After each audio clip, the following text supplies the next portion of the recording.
Han Hong, Cold Food Day. In this spring city, flowers are flying everywhere. On Cold Food Day, an east wind bends willows by the moat. At dusk, the Han Palace sends out wax candles. Their smoke floats first into noble houses. So we continue now with a poem by Han Hong. We've already encountered him. This is the third and last poem of his included in the collection, and actually this is the poem that made his reputation. You will remember from what we said in previous videos, perhaps, that Han Hong was an early mid-Tang poet. He was one of the group that is generally referred to as the 10 geniuses of the Dali era. So basically, the flourish of these poets was basically in the, let's say, 760s, 770s. So about a decade or so after the Alishan Rebellion. And the general appreciation of these poems is slightly more critical today than it was in their time. They are perceived as, manieristic writers who continued the high Tang style, especially in descriptive nature, landscape poetry, but they're generally criticized because of a perceived lack of emotion or sincerity in most of their productions. So a great deal of technical finesse. In the case of Han Hong, I think he wrote, and probably others in this group, they wrote a lot of poems on social events, social occasions, which, a lot of the time tends to be, social poetry, which does not necessarily convey truths, like when you say goodbye to a scholar official who is leaving and you proclaim that, you're suffering a lot because of his departure, and you might not even be very well acquainted with him. Anyway, as we said, Han Hong occupied a series of middling, lower to middling posts in the administration. But when he wrote this poem, Cold Food Day, the emperor, Dead Song, liked it so much that he brought him to the capital and gave him some relatively important posts in the administration. So this poem exemplifies something that is very characteristic of poetry during the Tang period. Poetry was an avenue for political and social success, which goes on to explain, among other elements, among other things, the importance of poetry composition and therefore the quality of this poetry as it flourished in the Tang dynasty. It was, a very quick avenue both to success in the very competitive and prestigious Jinshi examinations, but even without passing the examinations, by presenting poems to the emperor or composing them on demand in an occasion, they could lead to economic success and even postings in the bureaucracy, along with, recognition by peers.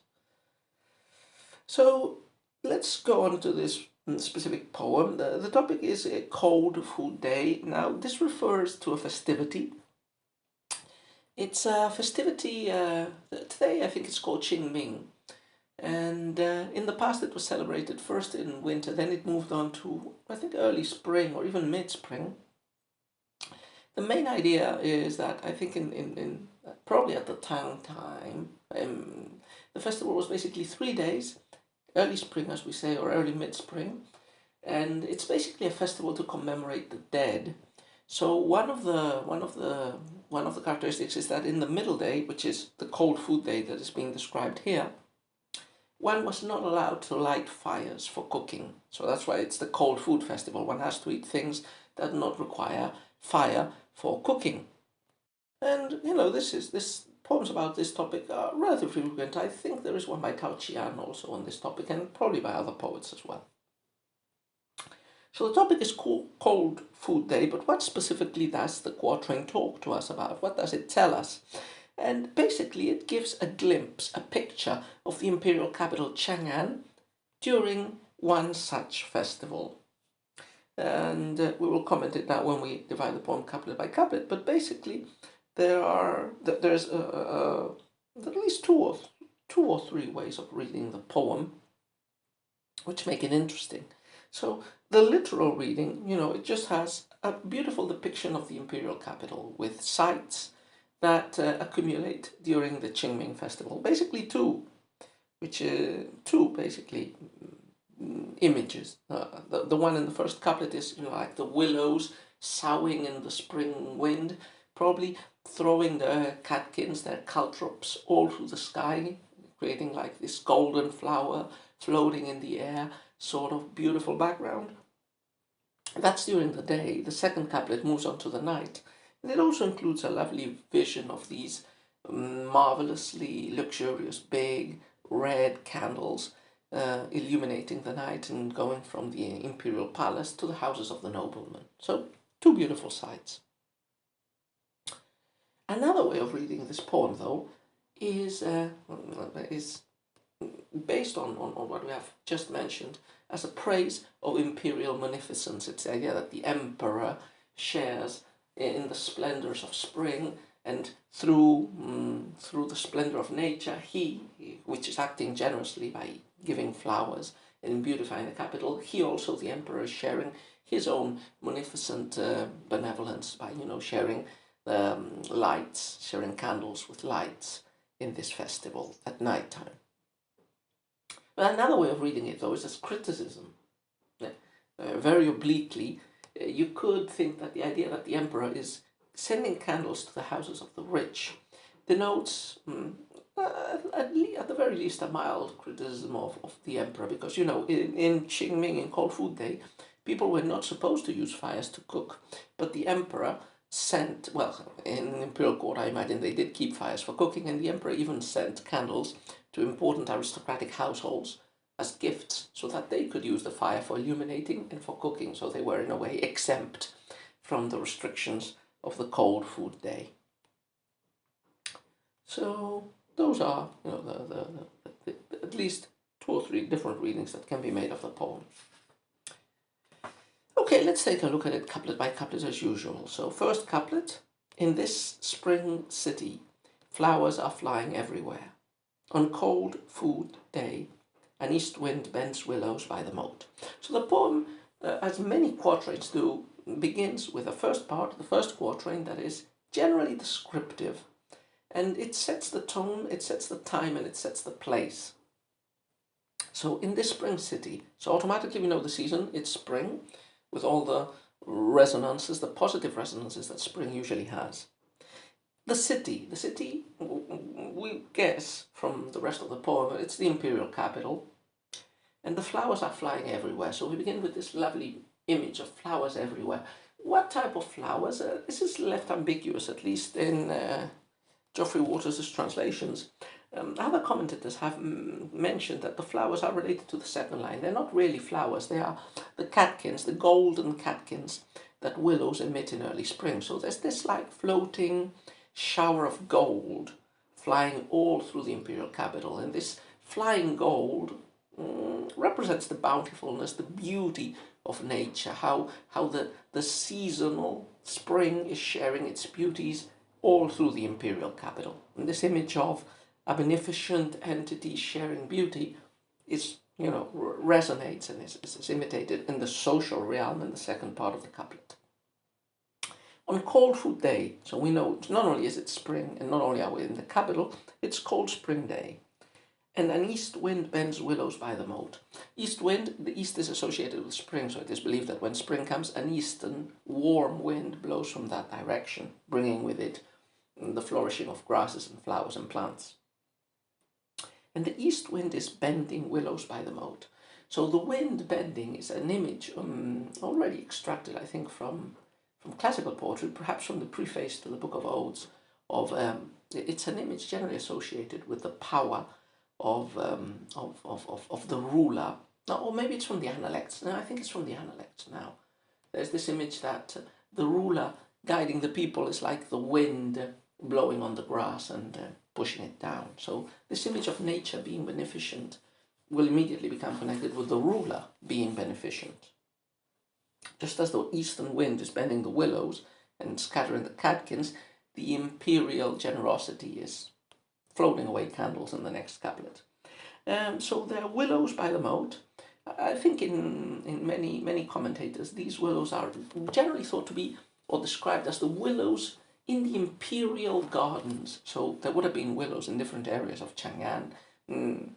A moat that is referenced here could be the moat outside of the city, or one of the moats surrounding the courses of water, or conducting the different sources of water in the city. But again, generally, if indeed, as some interpreters say, these willows are the ones in the Imperial Gardens, they connect even more clearly with the idea of the generosity of the emperor coming out as mimicking or being mimicked by this generosity of the eastern spring wind, throwing around all through the capital the golden catkins of the Imperial Gardens. Second couplet.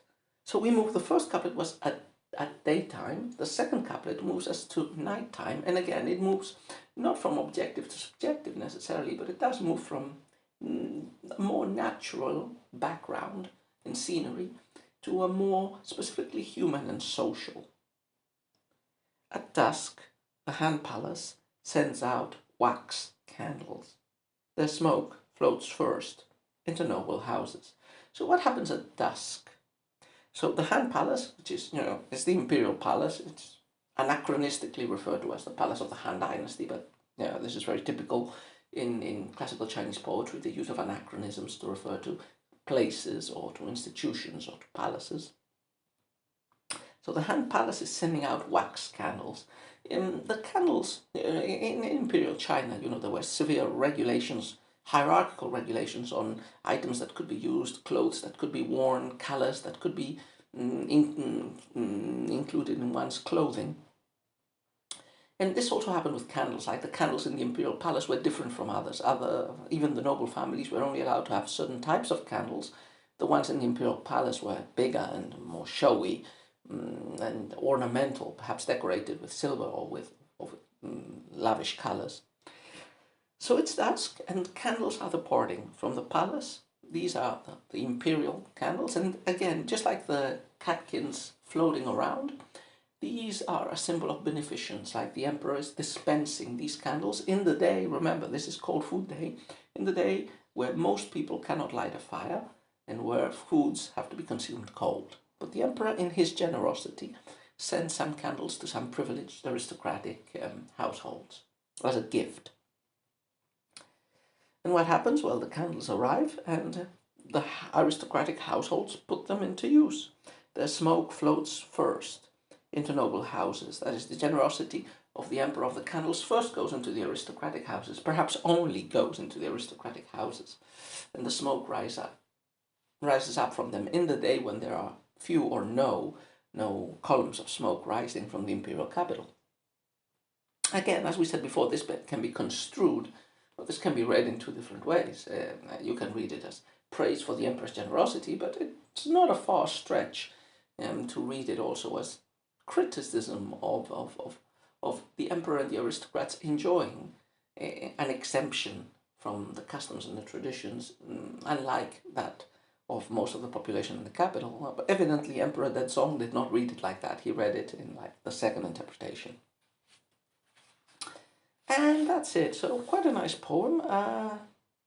It does seem to fit the stereotypes of the Dali era poets in that it's quite well crafted. At least in the translation it still seems to be quite well crafted. The images are quite effective, but it does feel not excessively emotional. There doesn't seem to be any direct or indirect emotion inscribed in the images, except perhaps what we just mentioned, perhaps either sycophantic praise or slight or very oblique criticism of the emperor. But it's a nice poem.